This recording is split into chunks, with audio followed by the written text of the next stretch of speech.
এই ফ্রাই প্যানে ভাজছিলাম, এখন আমি তরকারি রান্না করব। বাচ্চাদের মাছ ভেজে ভাত খাওয়াইছিলাম, এখন সরিষার তেল দিয়ে দিলাম। আগে আলুগুলো ভেজে নেব।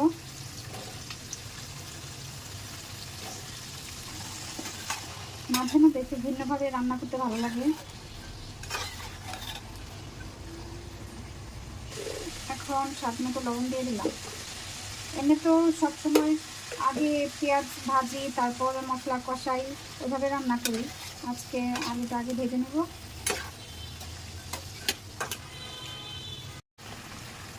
এখন পেঁয়াজ দিয়ে দিলাম। আর আজকে আমি রান্না করতেছি সরিষার তেল দিয়ে, আমার ঘরের মেশিনে ভাঙানো সরিষার তেল। অল্প পরিমাণ আদা রসুন। এখন পেঁয়াজ, আলু আর আদা রসুন এগুলা একটু ভালোভাবে ভেজে নেব। আর এই যে ভাজার মধ্যে কোনো পানি দেবো না, একদম তেলের উপরে সুন্দরভাবে ভাজবো।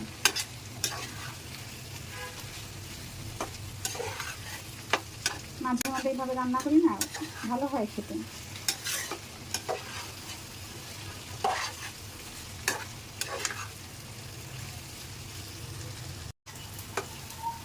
আলু ভাজা হয়ে গেছে অনেকটাই, পেঁয়াজ ভাজা হয়ে গেছে, আদা রসুনটাও ভালোভাবে ভাজা হয়ে গেছে। টমেটো, এখানে হলুদ গুঁড়া, মরিচ গুঁড়া আর জিরা গুঁড়া আর লবণ তো আগে দিয়েছি। এখন এটাও ভালোভাবে ভেজে নেব। আমি কিন্তু একবারে পানি ইউজ করি না, শুধু তেলের উপর ভাজতেছি।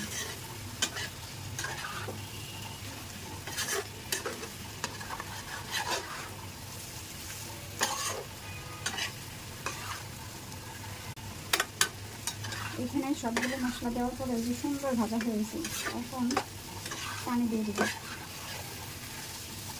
দেখতে খুব সুন্দর লাগতেছে না?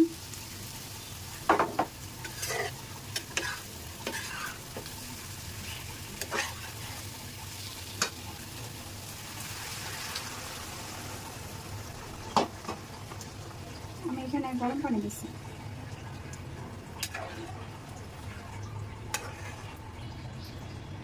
এই যে মাছ, এগুলো আমি ডিপ করে রাখছিলাম লবণ হলুদ মেখে, এখন এইভাবে দিয়ে দেব। আজকে মাছ আর ভেজে রান্না করবো না, এভাবেই রান্না করে দেব।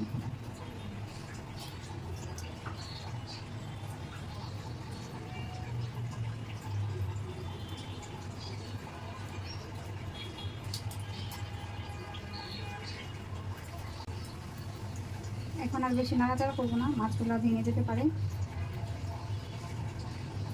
আর বাচ্চাদের খাওয়ার জন্য ভাজা মাছ করছিলাম, একটা মাছ রয়ে গেছে, এটা এখানে দিয়ে দিলাম।